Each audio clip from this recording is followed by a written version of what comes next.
स्वागत है आप लोगों का फिर से फैक्ट एजुकेशन में। तो आज हम लोग लेके आ चुके हैं एक नया टॉपिक जिसका नाम है सेल। सेल के बारे में, सेल क्या होता है, सेल कैसे काम करता है, सेल होता क्या है, सेल के बारे में कुछ बेसिक नॉलेज प्राप्त करेंगे इस वीडियो में। तो चलिए स्टार्ट करते हैं सेल। तो सबसे पहले जानते हैं कि सेल की हिंदी मीनिंग क्या होती है। तो सेल को हम लोग कहते हैं कोशिका। क्या कहते हैं? कोशिका। जिसको पहली बार खोजा था रॉबर्ट हुक ने इन 1665 ईस्वी में, मतलब 1665 में। तो 1665 में तो रॉबर्ट हुक ने इसे खोजा था। उन्होंने क्या देखा था? उन्होंने कॉर्क के टुकड़े को लिया था। किसके? कॉर्क के टुकड़े को। उन्होंने डेड सेल उन्होंने पहली बार देखा था। किसने देखा था? रॉबर्ट हुक ने। तो उसके बाद जो लिविंग सेल की बात होती है वो लिविंग हॉक ने खोजा था। लिविंग हॉक ने खोजा था किसको? लिविंग सेल को। डेड सेल को पहली बार किसने देखा था? रॉबर्ट हुक ने। तो बात करते हैं सेल के बारे में। तो सेल होता क्या है? Cell is the fundamental and structural unit of life. मतलब सेल एक ऐसी चीज जो हमारी शरीर की सबसे छोटी इकाई। जैसे हम एक एग्जांपल समझते हैं कि आप यहाँ पे कोई भी वस्तु लिए, तो ये वस्तु एक छोटे से छोटे पार्टिकल, इसको मान लीजिए हम डिवाइड किए दो पार्ट में, तो इसका हाफ हो जाएगा, यहाँ पे एक पार्ट, यहाँ पे एक पार्ट। इन दोनों को डिवाइड किए दो पार्ट में, तो इसका हाफ हो जाएगा। फिर इन दोनों को डिवाइड किया, मतलब ये सबसे छोटा इतना छोटा पार्टिकल बनेगा, इतना छोटा पार्टिकल बनेगा कि आप उसे नेकेड आई से नहीं देख सकते हैं। क्या इस इतने बड़े पार्टिकल से इतने छोटे पार्टिकल से ये बना है जिसे आप नेकेड आई से नहीं देख सकते। उसी तरह होता है सेल।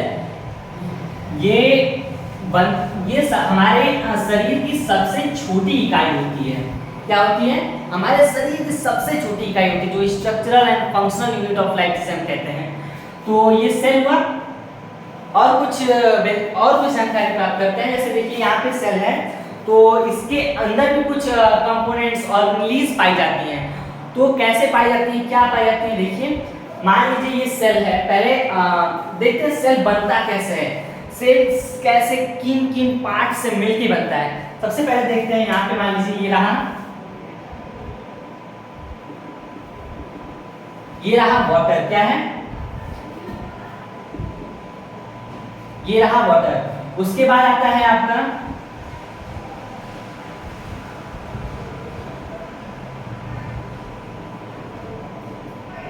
इसको हम बोल सकते हैं साइटोसोल। ये वाटर है, ये इस मॉडिफिकेशन में आ जाएगा तो बोल देंगे हम साइटोसोल। और फिर अगर इसमें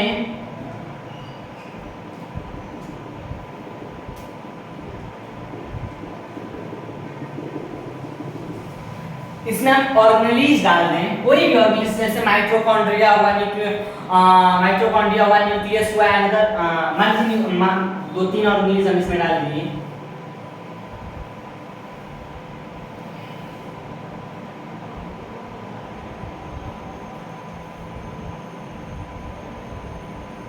ये साइटोसोल से ये बन गया क्या?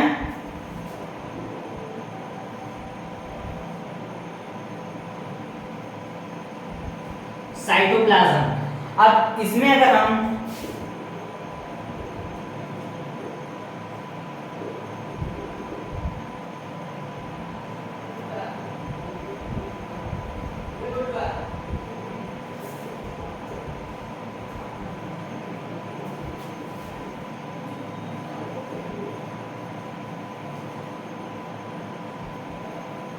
इसमें हम सेल ऑर्गेनेल्स डालें तो साइटोप्लाज्म बन गया। और इस सेल ऑर्गेनेल्स के अगर हम इसमें न्यूक्लियस डाल देते हैं,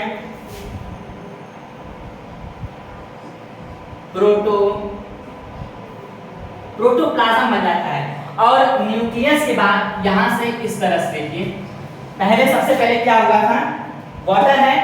वाटर अगर इस मॉडिफिकेशन में आ जाएगा तो साइटोसोल कहते हैं। उसमें अगर ऑर्गेनेल्स आ जाते हैं तो साइटोप्लाज्म कहते हैं। और उसमें अगर न्यूक्लियस आ जाता है तो उसे हम प्रोटोप्लाज्म कहते हैं। और देखिए ये रहा, ये आपका साइटोसोल, इसमें ऑर्गेनेल्स आ गई, तो साइटोप्लाज्म, इसमें अगर न्यूक्लियस आ गया तो प्रोटोप्लाज्म, अगर इसमें इसकी मेम्ब्रेन, क्या इसमें अगर इसकी मेम्ब्रेन आ गई तो प्रोटोप्लाज्म से प्रोटोप्लास्ट, इसमें अगर इसकी मेम्ब्रेन आई तो प्रोटोप्लाज्म से प्रोटोप्लास्ट। और लास्ट है, ये रहा मेम्ब्रेन, ये रहा साइटोसोल, ये रही ऑर्गेनेल्स, ये रहा न्यूक्लियस, और लास्ट बात, अगर इसमें सेल मेम्ब्रेन, क्या सेल मेम्ब्रेन आ गई तो उससे हम पूरा क्या सेल मेम्ब्रेन या फिर सेल वॉल करेंगे, इसमें आ गई तो पूरे से हम कहते हैं सेल या फिर सेल बोल सकते हैं इसे। तो आप लोगों ने देखा कि सेल कैसे बनता है, तो ये रहा सेल कैसे बनता है। और कुछ बात करते हैं इसके बारे में। अब देखते हैं कि सेल कितने पार्ट में डिवाइड होता है, इसको कितने भागों में बांटा गया है। तो पहला मान सकते हैं यूनिसेलुलर, दूसरा मान सकते हैं मल्टी सेलुलर। तो यूनिसेलुलर, सेकेंड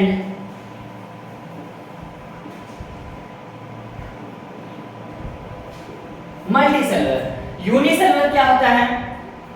यूनिसेलुलर मान लीजिए यूनिसेलुलर जैसे कि एक कोशिकीय जीव जिसे कहते हैं यूनिसेलुलर क्या कहते हैं, एक कोशिकीय जीव। और मल्टीसेलुलर क्या कहते हैं, बहुकोशिकीय जीव।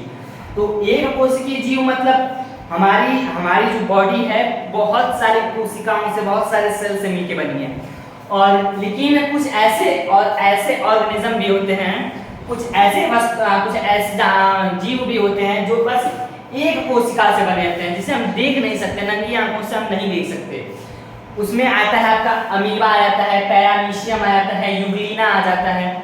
तो ये क्या होते हैं, ये एक सेल से बनते हैं।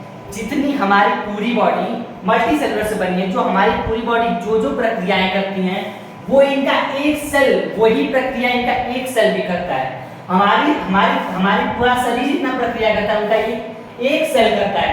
जैसे हमारे शरीर में डाइजेशन हो जाता है, एक्सक्रीशन हो जाता है, ब्रीदिंग हो जाता है, रेस्पिरेशन हो जाता है, इतनी सारी प्रक्रिया करता है। ये भी एक कोशिकीय जीव भी इतनी सारी प्रक्रिया करते हैं। तो इसमें क्या आता है, अमीबा, पैरामीशियम, यूग्लिना। तो इसमें इतने सारे आते हैं। इसमें आता है आपका ह्यूमन को ले लीजिए, एनिमल्स को ले लीजिए, जितने भी मल्टीसेलुलर ऑर्गेनिज्म है, बहुत सारे मल्टीसेलुलर ऑर्गेनिज्म इसमें आ जाते हैं। तो ये रहा कितने भागों में इसे बांटा गया है, यूनिसेलुलर और मल्टीसेलुलर। तो यूनिसेलुलर के भी दो पार्ट में बांटा गया है। एक होता है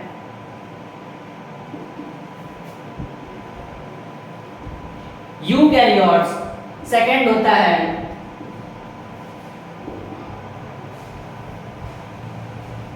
प्रोकैरियोट्स। यूकैरियोट्स क्या होता है और प्रोकैरियोट्स क्या होता है, इसके बारे में थोड़ी सी जानकारी ले लीजिए। यूकैरियोट्स वो चीजें होती हैं, वो मतलब वो ऑर्गेनिज्म होते हैं जिनके पास कंप्लीट सेल नहीं होते, मतलब इनके पास न्यूक्लियस नहीं पाया जाता है।